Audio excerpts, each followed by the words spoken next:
AMD contre Intel, c'est une rivalité légendaire. Et en 2026, elle atteint vraiment un nouveau sommet. La bataille pour le cœur de nos PC est plus féroce que jamais. C'est un combat acharné où chaque innovation, chaque gain de performance compte.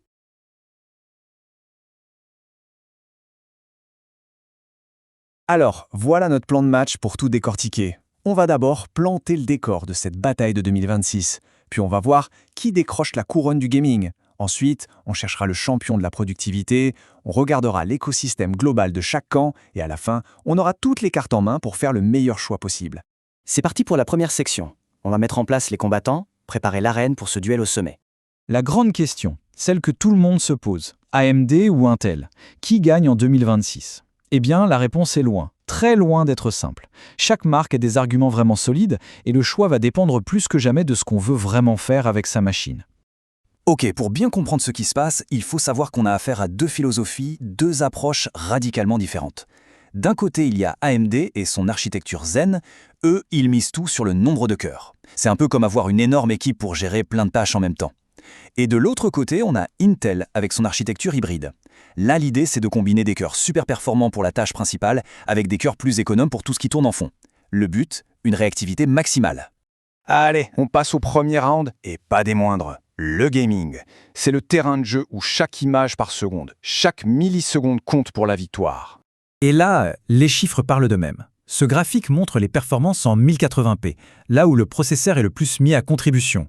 Et on le voit, le Ryzen 7 9800 X3D d'AMD prend une avance vraiment nette. Ce n'est pas un hasard, il y a une raison bien précise à ça.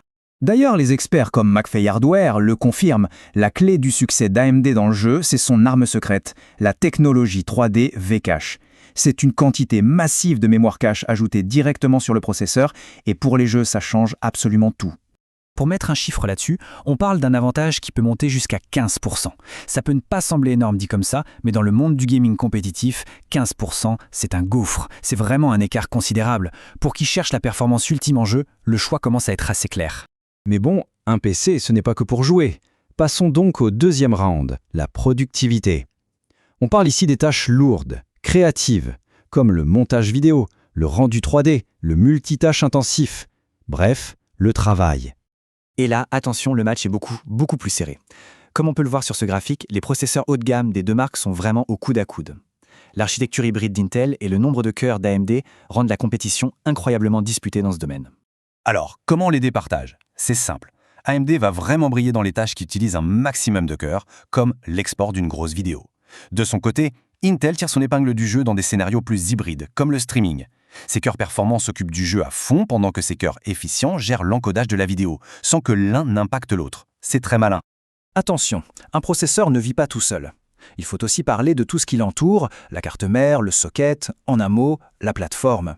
Et ce choix est tout aussi important que celui du processeur lui-même. Mais au fait, une plateforme, c'est quoi exactement?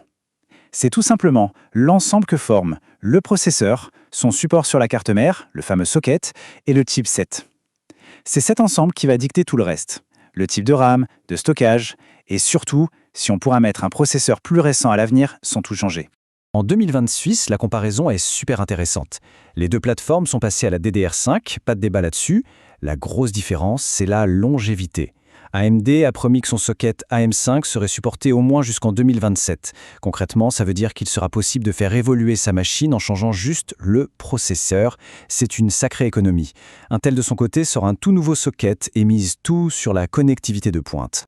Et ça nous amène à un point technique important, le PCIe 5.0. On en entend beaucoup parler. Mais en 2026, son principal avantage, c'est vraiment pour les SSD qui vont à une vitesse folle. Pour les cartes graphiques, même les plus puissantes, le PCIe 4.0 est encore largement suffisant pour le jeu. Voilà, on arrive au dernier round. C'est le moment de rassembler toutes les pièces du puzzle pour aider chacun à rendre son propre verdict, à choisir son champion en fonction de ses besoins. En fait, le processus est assez simple et se résume en 3 étapes. 1. Identifier ce qu'on fait le plus.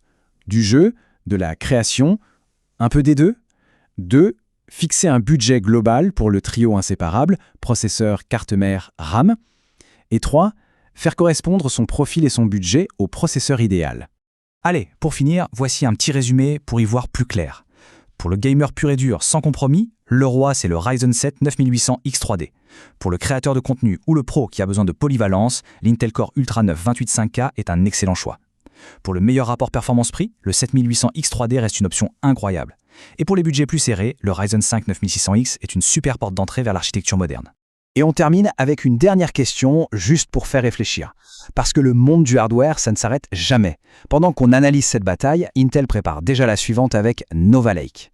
Alors est-ce que le coup le plus malin, finalement, ce ne serait pas tout simplement d'attendre ?